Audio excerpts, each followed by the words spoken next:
Hello friends, welcome to ACS your education mentor. Friends, आज के session में बात करेंगे उत्तर प्रदेश की काउंसलिंग के बारे में, स्पेशली राउंड 2 के बारे में। यूपी की नीट काउंसलिंग का राउंड 2 आज से स्टार्ट होने वाला है 15 जुलाई से। यह प्रोसेस आपका टोटल 17 डेज़ का प्रोसेस है। तो राउंड 2 में जो बेसिक इंफॉर्मेशन है या जिसकी स्टूडेंट्स को ज़रूरत है जिससे उनकी काउंसलिंग स्मूथ हो सके, वो सारे टॉपिक्स पे थोड़ा सा हम आज के सेशन पे डिस्कशन करेंगे। यूपी का राउंड नंबर 2 गवर्नमेंट कॉलेजेस और प्राइवेट मेडिकल कॉलेज और डेंटल कॉलेजेस के लिए आज 15 जुलाई 2019 से स्टार्ट हो रहा है। इसमें इस काउंसलिंग प्रोसेस को आप पोर्शंस में समझ लीजिए, लेवल से समझ लीजिए। इसमें पहला प्रोसेस होता है कि आपको ऑनलाइन रजिस्ट्रेशन कराना है यूपी की वेबसाइट पे जाके। आपका रजिस्ट्रेशन होगा upneet.gov.in के ऊपर। अभी फ़िलहाल प्रोसेस स्टार्ट नहीं हुआ है, दोपहर का 3 बजने वाला है। होपफुली शाम तक आपका स्टार्ट हो जाएगा। कई बार सर्वर प्रॉब्लम होती है फर्स्ट डे में, तो आप लोग कल भी कर सकते हो, कोई प्रॉब्लम की बात नहीं है। नए रजिस्ट्रेशन हो रहे हैं उन बच्चों ने जिन्होंने किसी भी रीज़न से राउंड नंबर फर्स्ट में एंट्री नहीं करी थी, रजिस्ट्रेशन नहीं कराया था, उन बच्चों के लिए राउंड नंबर 2 में फ्रेश रजिस्ट्रेशन स्टार्ट हो चुका है। ये आपका 4 दिन की एक्टिविटी है। 15, 16, 17, 18 तारीख को शाम को 5 बजे तक आप लोग के रजिस्ट्रेशन यूपी में होंगे। कोई भी बच्चा इसमें without the boundation of domicile private medical college के लिए रजिस्ट्रेशन करा सकता है। गवर्नमेंट मेडिकल कॉलेज में केवल वही बच्चे काउंसलिंग कर सकते हैं जिनके पास यूपी की डोमिसाइल है। प्राइवेट मेडिकल कॉलेज में कोई भी बच्चा इसमें अपना रजिस्ट्रेशन करा सकता है। तो पहला इसका प्रोसेस रहेगा, आपका जो स्टूडेंट्स को करना है वो आपको ऑनलाइन रजिस्ट्रेशन कराना है। यूपी की वेबसाइट के ऊपर जाके रजिस्ट्रेशन करते हैं, उसमें कोई डॉक्यूमेंट अपलोड नहीं करने हैं, कुछ बेसिक्स ही आपको डिटेल्स डालनी रहती है। वो अपना बेसिक से डिटेल डालने के बाद सेकेंड स्टेप होता है आपका रजिस्ट्रेशन का पेमेंट करना।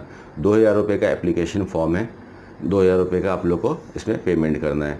फिर ये एक्टिविटी होने के बाद 19 को मेरिट लिस्ट आती है। मेरिट लिस्ट में ये पता चलता है कि टोटल कितने एप्लीकेशन दिए गए हैं और आप अपने स्कोर के अकॉर्डिंग आपकी क्या पोजीशन आ रही है वो आप मेरिट लिस्ट में देख सकते हो, क्या रैंक आ रही है पूरे उत्तर प्रदेश के अंदर। उससे आपको एक आइडिया मिल जाता है कि क्या आपका स्टेटस रहेगा काउंसलिंग में, क्या आपकी प्रोबेबिलिटी रहेगी सीट मिलने की। इसके बाद आपका डॉक्यूमेंट वेरिफिकेशन पार्ट स्टार्ट होगा, जिसको प्रोसेस नंबर ये दूसरा पार्ट होता है काउंसलिंग का। इसमें आप लोग डॉक्यूमेंट वेरिफिकेशन कराते हो। डॉक्यूमेंट वेरिफिकेशन का जो आपका एक्टिविटी है ये भी 4 दिन की एक्टिविटी रहेगी। 22 जुलाई से 25 जुलाई तक रहेगी। 22, 23, 24, 25 जुलाई तक ये आपकी एक्टिविटी चलेगी।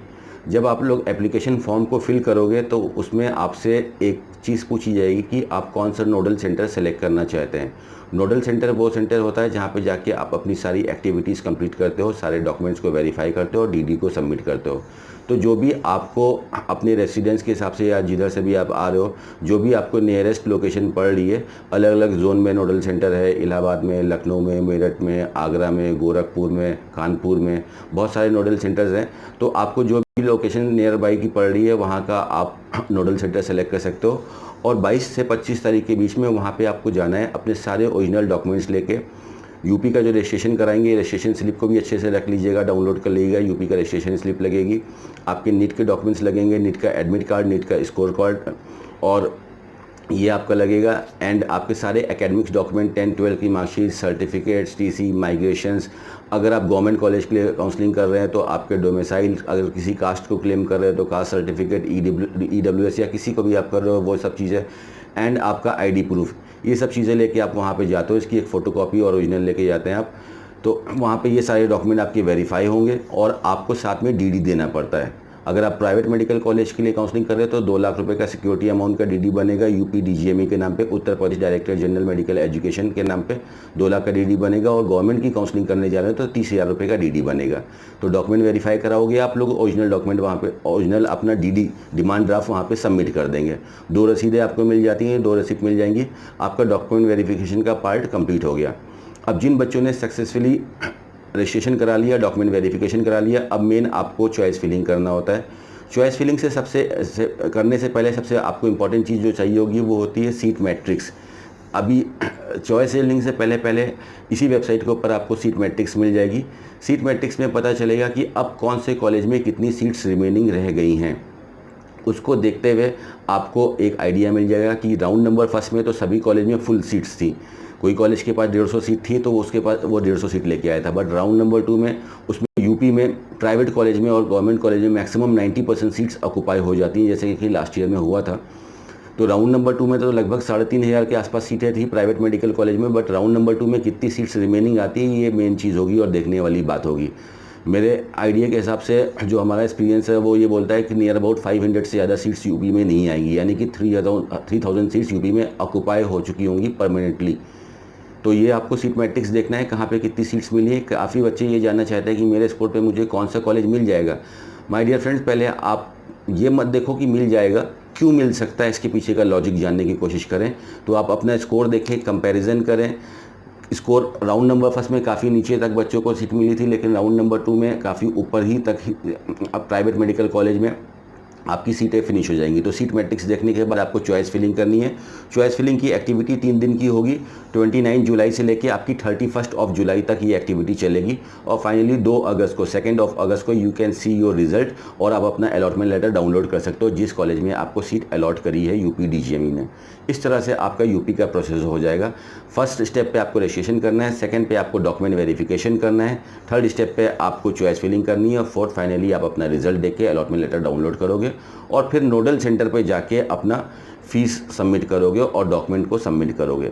जो कॉलेज अलॉट होता है आपको उस कॉलेज में नहीं जाना होता है। गवर्नमेंट के केस में आपका मेडिकल कॉलेज जो आपको अलॉट हुआ है गवर्नमेंट मेडिकल कॉलेज में वही नोडल सेंटर होता है।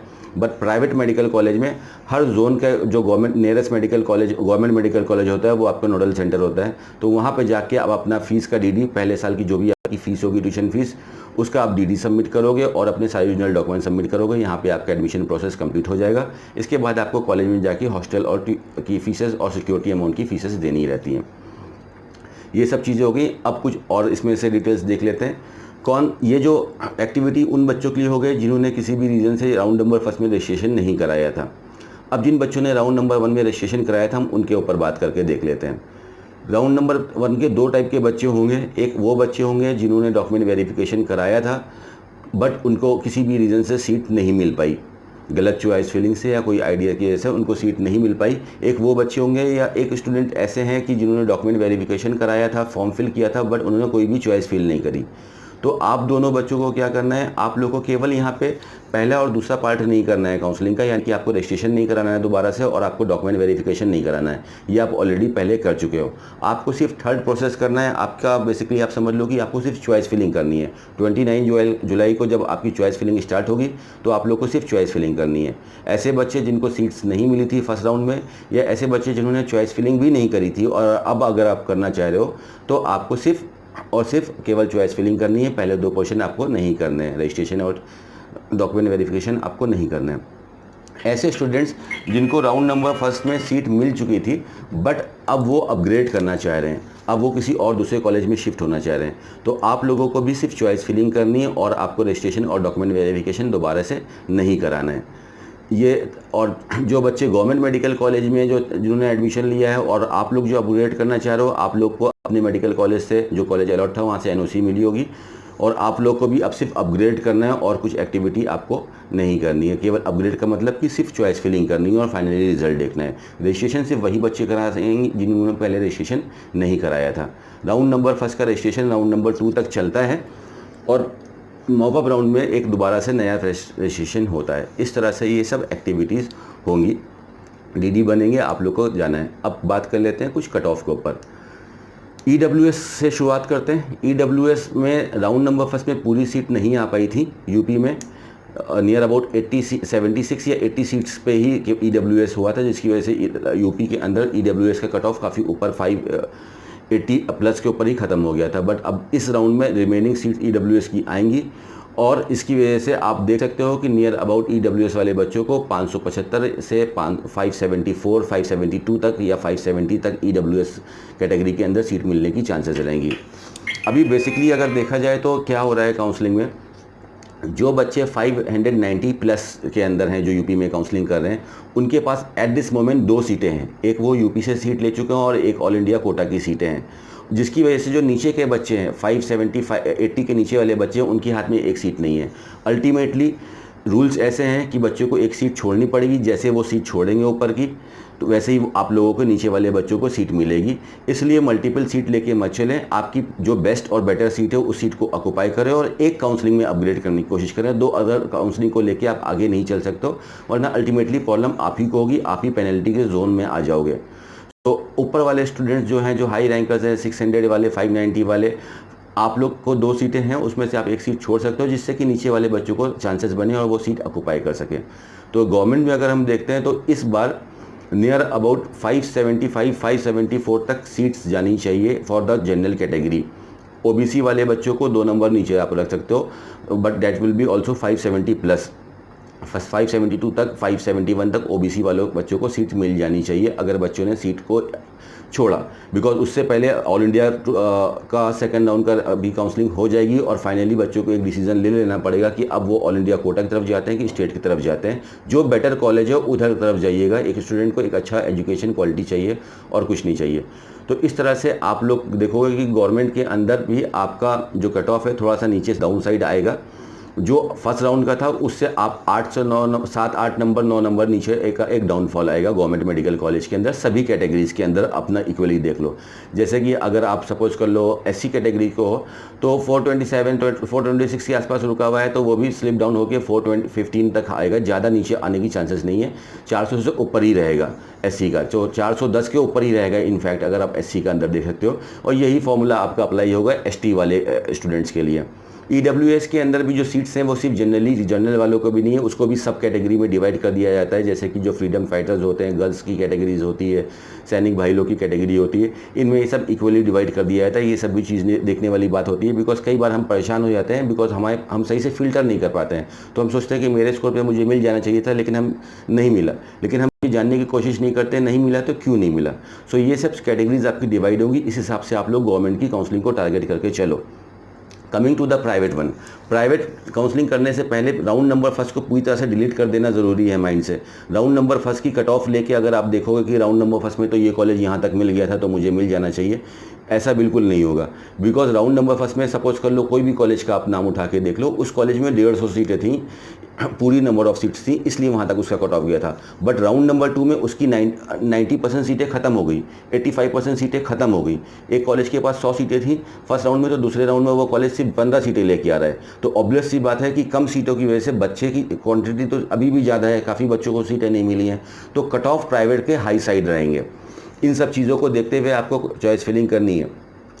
400 के ऊपर वाले बच्चे कंफर्टेबल जोन में रहेंगे, 400 से नीचे वाले बच्चों को बहुत केयरफुली चॉइस फिलिंग करनी रहेगी देखते हुए, बिकॉज मॉप अप राउंड में बहुत ही लिमिटेड सीट बचती हैं। यूपी के अंदर राउंड नंबर 4 यानी कि स्ट्रे वैकेंसी राउंड नहीं होता है, बिकॉज यूपी के अंदर एनआरआई सीट्स नहीं है किसी भी कॉलेज के अंदर। लास्ट राउंड आपका फिजिकल राउंड होता है, उसमें आप लोग को KGMC king George medical college Lucknow में काउंसलिंग होती है अभी तक, वहीं पे होगी होपफुली इस साल भी। वहाँ पे आप लोग को जाना होता है, नया रजिस्ट्रेशन करना होता है, फ्रेश रजिस्ट्रेशन। और मॉपअप राउंड में वही बच्चे काउंसलिंग कर सकते हैं जिनके हाथ में एट प्रेजेंट कोई भी सीट नहीं होगी, वो मॉपअप राउंड में जा सकते हैं। फिलहाल मॉपअप राउंड आगे की बात है, उसको अभी आप छोड़ दो, अगर ज़रूरत पड़ी तब आप मॉपअप राउंड के बारे में सोचना। अभी कोशिश करो कि इस राउंड में आप सीट निकालो। तो जो बच्चे, अगर आप लोग को फर्स्ट राउंड में सीट नहीं मिली थी या चॉइस फिलिंग नहीं की थी, आप लोग को बिल्कुल भी कुछ करने की ज़रूरत नहीं है, आप लोग डायरेक्ट चॉइस फिलिंग करो। अपग्रेड वाले बच्चों, आप लोग भी सिर्फ डायरेक्ट चॉइस फिलिंग करो। और जो नए स्टूडेंट्स आ रहे हैं यूपी के अंदर रजिस्ट्रेशन कर रहे हैं, जो फर्स्ट राउंड में जिनको सीट नहीं मिली थी from the different other states and also from the Uttar Pradesh, you can start your activity from today night. आज रात से आप लोग के रजिस्ट्रेशन स्टार्ट हो जाएंगे, तो आप अपना रजिस्ट्रेशन कर लीजिए ऑनलाइन का। उसके बाद सेकंड राउंड में आपको फिजिकली जाना है डॉक्यूमेंट वेरीफाई कराने के लिए और अपना डीडी सबमिट करने के लिए। इनकेस अगर सीट नहीं मिलती है तो वो डीडी आपको वापस हो जाएगा।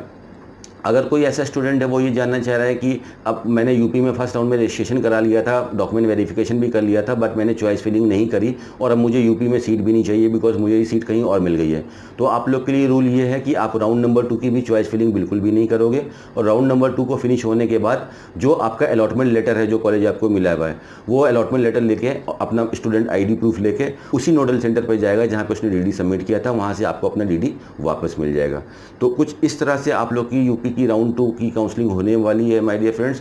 होपफुली इस सेशन से आप लोग को कुछ समझ में आया होगा। 1-2 बार और इसको रिपीट करके देख लो।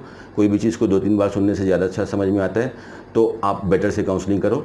तो जो बच्चे उन्होंने फर्स्ट राउंड में रजिस्ट्रेशन नहीं कराया था, आप लोग रजिस्ट्रेशन कर सकते हो। बाकी लोग आप लोग सिर्फ चॉइस फिलिंग के ऊपर फोकस करो। सीट मैट्रिक्स का अच्छे से एनालिसिस कर लेना। फर्स्ट राउंड के ऊपर 100% डिपेंडेंट मत होना कि फर्स्ट राउंड पे यहाँ तक सीट मिली थी तो सेकंड राउंड पे भी यहाँ तक मिलेगी। ठीक है, इस सब चीज़ों को देखते हुए आप लोग को अपनी काउंसलिंग के लिए प्रोसीड करना है। So all the very best friends for your counselling. Do your counselling with full logical thinking. कुछ भी इमेजिनेशन मत लगाना, लॉजिकली हर चीज़ को देखिए और उस हिसाब से चीज़ें करिए। सो इस सेशन को ख़त्म कर देते हैं। मोस्ट प्रॉब्ली सारी चीज़ें डिस्कस हो गई इस सेशन में। So all the very best for your session, for your counselling friends. Thank you.